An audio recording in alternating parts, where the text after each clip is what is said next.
ये 1945 था जब जापान पर अमेरिका ने 2 परमाणु बम गिराए थे। द्वितीय विश्व युद्ध में आधा यूरोप बर्बाद हो गया था। कोरिया युद्ध से निकला दक्षिणी कोरिया गरीबी से घिरा हुआ था। सिंगापुर गंदगी और बीमारियों के लिए जाना जाता था। चीन में अकाल जैसी स्थिति थी, तो इजराइल तो बना ही 1948 में था। लेकिन आज ये सारे देश संपन्न और विकसित हैं। जापान जर्मनी उठ खड़े हुए, कोरिया ने डिजिटल क्रांति कर दी, सिंगापुर में दुनिया आज हॉलिडे मनाने जाती है, चीन आज विश्व की फैक्ट्री बन चुका है, इजराइल की ताकत का लोहा आज दुनिया मानती है। इतने सालों में दुनिया कहीं से कहीं पहुंच गई, लेकिन भारत कछुए की रफ्तार से आगे बढ़ा। एक परिवार भारत की क्षमता और संभावनाओं को डसता रहा। नेहरूवादी समाजवाद की वजह से 1950 से 1990 तक भारत की जीडीपी की विकास दर सिर्फ 3.5% रही, जिसको हिंदू विकास दर कहकर सेक्युलरों ने मजाक उड़ाया। ये कांग्रेस की दी हुई गरीबी ही थी, जिसकी वजह से देखते ही देखते देश में 100 से ज्यादा जिले नक्सल प्रभावित हो गए। नॉर्थ ईस्ट में अलगाववाद की आग भड़कने लगी और धारा 370 ने जम्मू और कश्मीर के विकास को रोक कर रख दिया। लेकिन जैसे हर रात के बाद सूर्योदय होता है, ऐसे ही भारत का सूर्योदय 2014 में हुआ।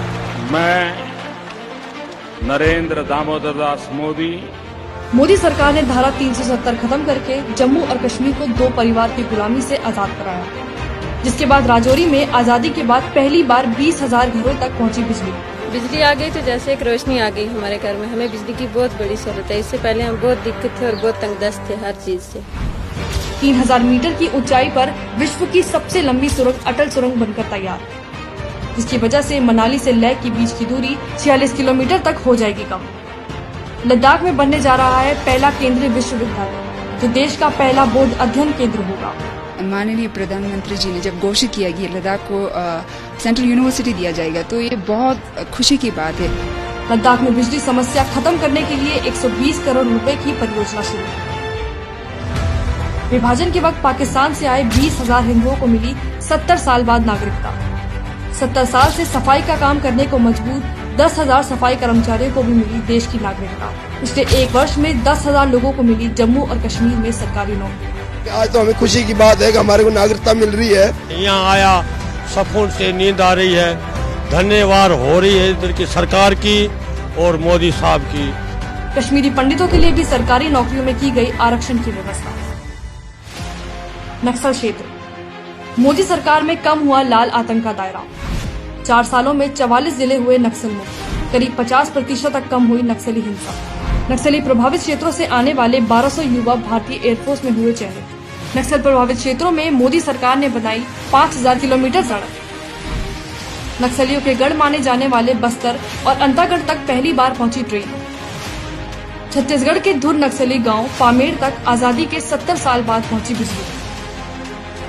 और अगर बात करें नॉर्थ ईस्ट की, तो 70 साल तक अनदेखी सहने के बाद आज भारत का नॉर्थ ईस्ट देश की प्रगति से कंधा मिलाकर चल रहा है। नॉर्थ ईस्ट में मोदी सरकार बना रही है 6 नए एयरपोर्ट। मणिपुर में कुतुब मीनार से दुगना ऊंचा पुल बना रही है भारतीय रेलवे। दुनिया में होगा सबसे ऊंचा रेलवे पुल। गुवाहाटी को मिला देश का सबसे लंबा रिवर रोपवे, ब्रह्मपुत्र नदी के 2 किनारों को जोड़ेगा।